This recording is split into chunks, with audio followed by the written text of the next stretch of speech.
Hello and welcome back everyone to our Rocket Rabbit Randomizer of Omega Ruby, and in this episode we'll be continuing on our trip through the 4-tree gym. The 4-tree gym puzzle is honestly really goddamn simple. You just have to know how you effectively just have to know how geometry works. You have to know how in order to figure out how to actually go through here. Geometry, algorithms, the elegant simplicity of opening and closing a door on a hinge. There we go. Behold, your door opening mastery has brought you to this point. Congratulations, young champion. There's our other potions. Yeah, this would be a good gym to use the potions and say, no, I refuse to repeat your stupid door puzzles. I am Winoa, the leader of the 4-tree Pokemon Gym. I have become one with bird Pokemon and have flown in the skies. However grueling the battle, we will triumph with grace. I also hired my own static air cameraman. Witness the elegant choreography of my bird Pokemon and me. Yay! Whoosh! Time to fight. Alright, so Winoa is usually regarded as one of the major difficulty spikes for Gen 3. I actually think it's Norman that's the real spike, because his second slacking is always a big problem. But nope, she has a Swalot. Swalot. That looks like some sumptuous garbage you have over there. I very much would like to partake. Oh dear. And as past Gerdat points out, Winoa's supporter for the TCG was one of the literal best fucking supporters for the longest goddamn time. What it did was it allowed you to search out your deck for any 3 colorless Pokemon and then add them to your hand. Meaning that it's still a big problem today that Mega Rayquaza and the Delta Stream Mega Rayquaza specifically is one of the literal best decks in expanded format, mostly off the back of Winoa and Bridget. So I'm gonna fold up the entire comprehensive rulebook for Magic the Gathering into a nice hunk, and then take it to the maker of Pokemon TCG. Go wrong over the head, wrong. You do not hand out +2s like it's candy. Okay, I will grant that the raw amount of card advantage that Pokemon has on individual cards is a bit of an issue. However, I argue that it is actually mostly balanced in the case of Pokemon, because usually these +2s are once per turn and/or once per game. Yu-Gi-Oh is where where recursive +2s are the real goddamn issue, because they're recursive over and fucking over. We got paralyzed. Dang it. It's alright though. She's down to her second to last Pokemon, and it's another poison type. Are we sure that she didn't? Are we sure she didn't? Oh, it's actually a fairy type. But are we sure she didn't? Decide to reform her gym as a poison type gym? Well, okay, so this is... She had Swalot, Nidorino, what's his name? Now we're about to see the real team. That we're about to see the anchor of the Pokemon team. Metang, Steel Psychic, which ironically is immune to poison type attacks because it is a Steel type, maybe. And it's super effective against poison because it also has Psychic type attacks. Yes. Behold. My beverage needs more tang. Crunch. And it's got crunch. Crunch. Tasty. Oh, you reduced our physical defense. At least we're going to kill you now. All right. So they changed. That's interesting. So they acknowledged both that they had to change crunch to a physical type attack, and then change its percentage debuff to make it appropriate for the change that they made to its typeset.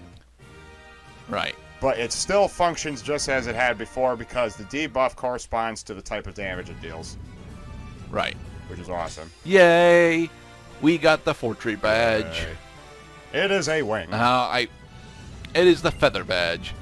Now all traded Pokemon to level 70 I'll agree with this. She gave us a TM for Fissure. Damn. I'm Roost.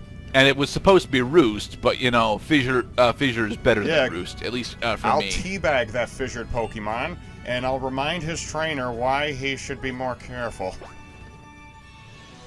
Unfortunately, none of our Pokemon have got the ability No Guard, so we can't absolutely abuse the fuck out of Fissure. But is No Guard the adaptation of the old Sturdy ability? No. What No Guard does is it makes it so that all of your attacks are guaranteed to hit. They bypass the accuracy check. Wow. But it also makes it so that all attacks coming your way are guaranteed to hit as well. Yeah, I could see how that could get a little skewed in favor of the one who's activating the ability. Yeah, it's why Fissure Machamp was one of the things that people were really worried about going into Let's Go.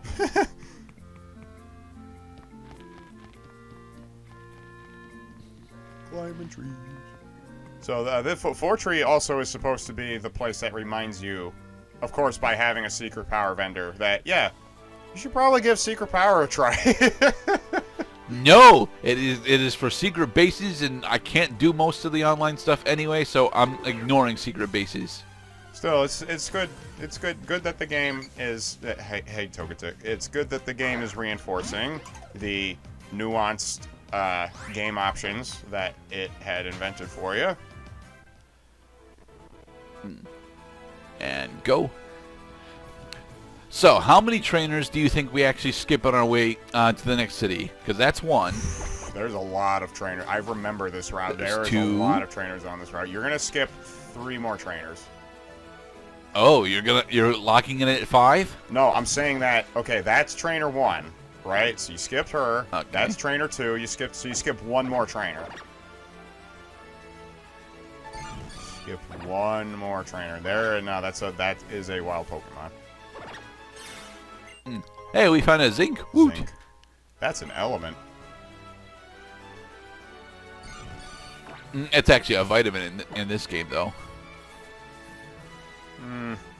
It is true that skipping Oh, look, it's a wild Blissey. It is true that skipping trainers, especially in a game that gives you XP share for your entire team, is going to slow down your development. Yeah. As past Gerdat notes, I'm trying to get to Lilycove before the end of the part, which I do actually manage to succeed in. Oh my god. I want to hug you. No, I want you to your hug list is Blissey and Ampharos so far. So no, Ampharos is on my list of Pokemon that I want to hug. Blissey is on my list of Pokemon who what the hell? This is a horde. Oh look, it's a horde of Bliss. It's a horde of Spheal, Purugly, and Blissey. And they're all pathetically low level. Well, yes, that is the downside of fighting a horde. That is actually an upside of fighting hordes. Hordes are a new thing for Generation 6. They're factually the best way to EV train, and I will fight anyone who says otherwise. What they're supposed to do is it's supposed to be five Pokemon, all of the same species at a time. The randomizer has makes it so that the hordes that we get can actually have different species of Pokemon in them. Wikiberry. Look it up on Wikiberia. Find it. Berrypedia. What I was going to say before I realized that we were fighting an army of Blisseys was that Blissey is on my list of Pokemon who I want to have hug me. Because it would be a big squishy hug and be awesome. Squishy.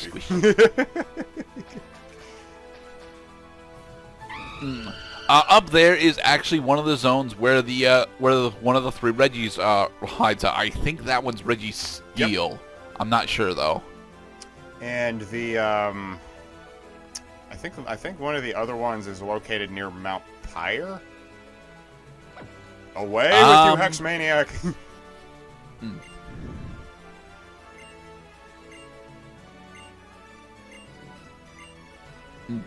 Thank you, random trainers, explaining how fly works in this game. Thank you, big bold I don't lady. think that any of the Pokemon on our current team actually have the ability to learn fly, which is why I haven't taught them yet. All right, so looks like my original estimate for skipping just one additional trainer is wrong. So there's 2.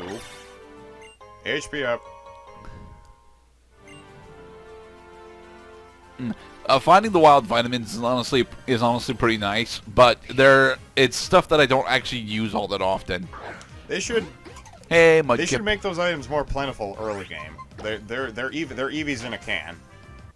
Yeah, they are EVs. They are in fact EVs in a can, and EVs in a can is definitely a product that should exist in the Pokemon universe. Well, it does. Like I mean, it's the down of it's the down for of an Eevee. You know, you could put it on objects in order to make them significantly more comfortable for sitting and or having around the house.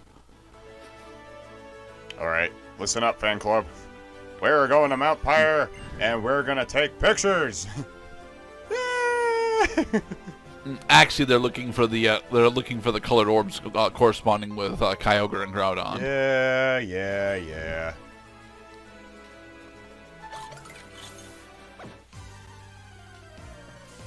All of you men, watch carefully. Hey, it's a Vanilla. I'm going to I show like the you vanilla how to line. kill a scoop of vanilla ice cream.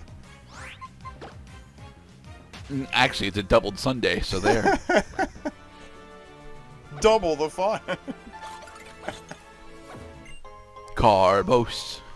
Speed in a can. Thank you. Again, like the earlier, because here's the thing because as you and I both know, there is a cap to how many EVs your Pokemon can take before they are no longer responsive to EVs. That's why they should give you EVs in a can as early as possible, because by the time you get to this portion of the game, your Pokemon might already be maxed out on EVs. Right. And during Gen 6, I believe you can still only get 100 EVs from vitamins before they cap out. That too also is a significant. Hi, Lugia. That also is a significant limitation on using vitamins. Yeah, is that they just straight tell you can't max out your Pokemon's EVs with just vitamins. In this generation, I want to say as of Gen 7, they actually make it so that you can use the EVs in a can to max out to fully EV train your Pokemon. Unfortunately, this trainer is one that I actually have to battle because she won't turn around. She won't get out of it. She won't put down the magazine. You mean? But here she has a mythical Pokemon, Manaphy. Manaphy is one of the mythical Pokemon from Generation 4, but is specifically noteworthy for being one of the only legendary Pokemon, because yes, it is both mythical and legendary, that can breed. Although it doesn't breed itself, it actually breeds into a different Pokemon called Fione. Yeah. So, I realize now that there is a function to having late game EVs. That is, if you want to develop the legendary Pokemon. Because although... Yeah, but legendary Pokemon are already factually better than a majority of the Pokemon you can obtain normally. Right. So, like, they don't need the EV They training. don't need help. I do agree. They do not need help being awesome. But they could get help being even more awesome with a bunch of, you know, vitamins and minerals that you can't use on the Pokemon you've been developing this whole time.